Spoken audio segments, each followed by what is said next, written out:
So, 60 Seconds, the point-and-click nuclear apocalypse adventure game which has you playing as Ted, a fat American father in the 1960s. Now, this indie game didn't reach popularity levels such as Five Nights at Freddy's or Undertale, however it stands out on its own as one of the most impressive games in its genre. The dark humor, art style, and basic gameplay all work together to create a fun experience with almost endless replayability. So, let's get into why 60 Seconds was able to develop such an amazing experience with gameplay as simple as clicking your mouse. Now, point-and-click games have been around for quite some time in the gaming world. I'm talking 1980s era. However, few games of this genre have managed to actually make a mark in the gaming industry today. Some of these games are Doki Doki Literature Club, Telltale Games' games such as The Walking Dead and Minecraft Story Mode, and of course Papers, Please. Now, although these games are amazing in their own right and have helped make themselves stand out through various factors, such as Doki Doki having horror elements in its game, Telltale Games focusing on a gripping and well-structured story through cutscenes, and Papers, Please creating a story with a soulless and depressing atmosphere primarily through its gameplay, they are all different from each other, and this is also the case for 60 Seconds.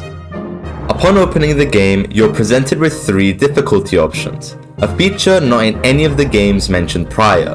Little Boy is for the weak, I'll be honest, because it's incredibly forgiving. Batman is what I would see as the standard difficulty, allowing players to actually understand the importance of properly utilizing time and items. And Tar Bomber, which is brutal and pretty much only advised to players who know what they're doing. Now you'd think, oh, it's a point-and-click game, what's so hard about it? Well, it's heavily RNG dependent, I know, but it's not as bad as it sounds. Let me explain. The game begins in an unorthodox fashion, in what is called the scavenge part of the game. You're controlling Ted or Dolores in your family house. The timer in the top right ticks down every second that passes.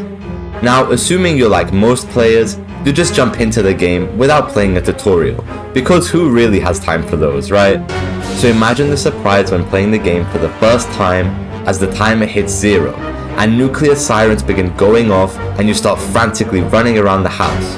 Unlike other games, this starting sequence throws you right into the fire. It doesn't introduce you to the world or guide you towards understanding the controls because there is no world to introduce you to. It gets blown up at the start of the game. Essentially, you're forced to learn the game yourself, picking up random items at a time, hoping you're making the right choices in the 60 seconds you have to prepare for the nuclear blast. Once the 60 seconds are up and you hopefully make it to the fallout bunker, that's when the real game begins. The dull color and grayness of the fallout bunker fills your screen, as you see the McDougal family, or what remains of them based on who you saved, sitting in boredom. Except Timmy, he's just always curious about what's behind that wall. Now the point and click part of the game starts, or in other words, the survival part of the game, which takes up almost all the gameplay. Opening the notebook is the only way to progress the story, which actually makes sense as it's the family themselves writing down the incidents of that day. So the first section of the notebook can be seen as the world building section, where more information is shared about both the McDougal family, the aftermath of the explosion, or the result of a choice made the day before. This helps add immersion into the game, breathing more life into it and providing insight for the player as to what is occurring in the world outside the concrete prison of the fallout shelter. As well as that, the fact that reading it is entirely optional, as the player can just avoid reading it and skip that section, helps appeal to all kinds of players.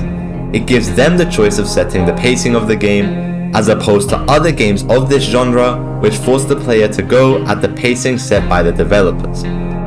The second section of the notebook is the rationing section, which is the resource management part of the game. Here, if you hover over each family member's icon, you can see their status. So, whether they're starving, dehydrated, deranged, sick, or injured, you can see that and decide what resources to give them accordingly. The 2 main resources of the game are food and water, represented by water bottles and soup cans which can be stored for 737 years, so probably the best food you can ask for. The use of resource management in this game is unlike any other, as it adds a critical thinking aspect to the game, which unlike other games, gives complete power and control to the player as they decide who to give resources to, instead of the game pushing the player into choosing between preset options. As a result, this gives the player's actions more weight, as the consequences from those decisions lie solely in the player's hands. We see this in scenarios such as who is sacrificed when resources are scarce, for example, in order to feed the rest, or which character is given priority for resource allocation instead of another due to them being the player's favorite.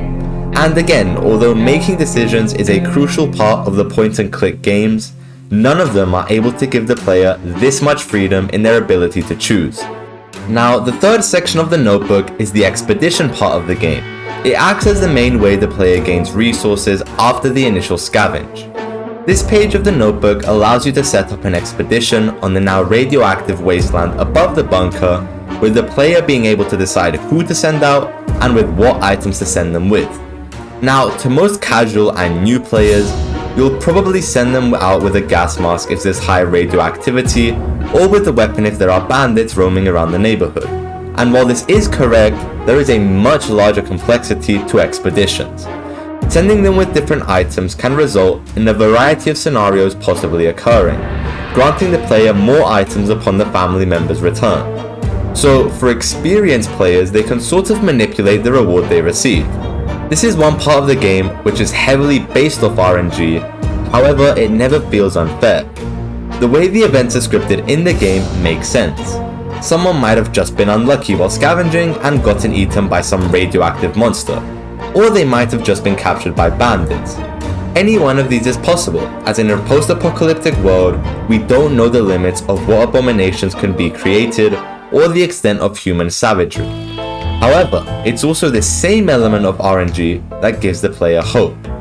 What I mean is, while playing, I'm never incentivized to give up a run, as just as I got unfortunate and lost my items, I might get fortunate and get them back. Again, this helps give the player full control over this choice, allowing them to decide what they believe to be the best way to tackle the wasteland. And if they turn out to be wrong, and the character they sent doesn't return, the player is led to believe that there was a way to prevent it, but that they made a wrong decision. The fourth and final section of the notebook is how you progress in the game, and that is again by making choices. Now, these choices range from simple yes or no questions to picking a specific item out of a selection of them given the type of situation. This adds unpredictability to the game, as the choices given to you, for the most part, are solely based off RNG. Of course, there's scripted events that are always presented to the player, like bandit raids and methods of actually surviving the wasteland, such as the military rescuing the McDoodle family, or forming a new civilization with other survivors. However, most of the choices are complete random, and you, as the player, are meant to pick these choices solely based on logic and on the resources you have available to you. Whether you're right or wrong, you act in the family's best interest, which doesn't always turn out that way. The choices add a sense of mystery, as you never know which choice you're gonna get next, always keeping you on your toes. So, we've established the gameplay and how it differs from other games in its genre through its use of RNG and giving sole responsibility to the player for their actions. However, what about the story of this game? I mean, a good point-and-click game's gotta have a story, right? Well, in general, this game relies on the player's imagination to convey its story. It being a point-and-click game mixed with only text-based storytelling allows it to enter a different realm of being able to tell its story, and that's through the reader's imagination. I mean, if I say the words radioactive wasteland to you guys, I'm sure you'll all picture a different image in your head, which is good, it means you're not robots, but it's very likely none of you pictured the world of 60 Seconds as it's described in the game. And honestly, I think that's for the best. Even if you don't want to read what's going on in the world of 60 Seconds, or you don't really care much to see how the family responds and reacts to different choices, you can always picture it how you want to see it in your head. Because at the end of the day, the McDoodle family are made up of people. So, since they're people, you can put yourself in their situation, and the way you would likely react is the way you imagine they would react, creating a sense of familiarity within the characters. And sure, as we've seen, the gameplay can be picked up and understood by everyone. I mean, it's as simple as clicking your mouse a few times and running around the house. But truly immersing yourself into the world of 60 Seconds isn't. The best way I can describe the story of this game is like a constantly changing book. At the end of the day, reading books isn't for everyone. Some people just prefer movies instead of books because visual storytelling with images is much easier to convey to an audience than with words. But for the people that do prefer books and can sit through pages upon pages of it, they'll be met with an imaginary world in which the McDoodle family suffer and struggle to survive. All in all, 60 Seconds stands out from the rest of the games in its genre due to its simplicity. It has basic gameplay controls, a simple yet charming art style, and an easy to understand story if the player is willing to put the time into reading it. And in contrast to other point and click games, it has almost infinite replayability. There's different challenges built into the game to complete, rewarding the player with alternate art styles to the items in the game, and with hats that you can equip on each family member. Now, this isn't really part of the game either, but you can also come up with custom challenges through your own imagination, as the scavenge portion of the game gives you 60 seconds to choose any items in the game to bring back to the bunker with you. You could try being a pacifist and not bringing any weapons to the bunker or choosing any violent options when given the chance. Or you could just bring food and water into the bunker and rely solely on expeditions to gather other essential items. The choices are endless. Now, I'm not saying 60 Seconds is the best game of all time, far from it to be honest with you. There are many other games that are probably more fun than this one and offer a different experience altogether. But that's the whole point I'm trying to make.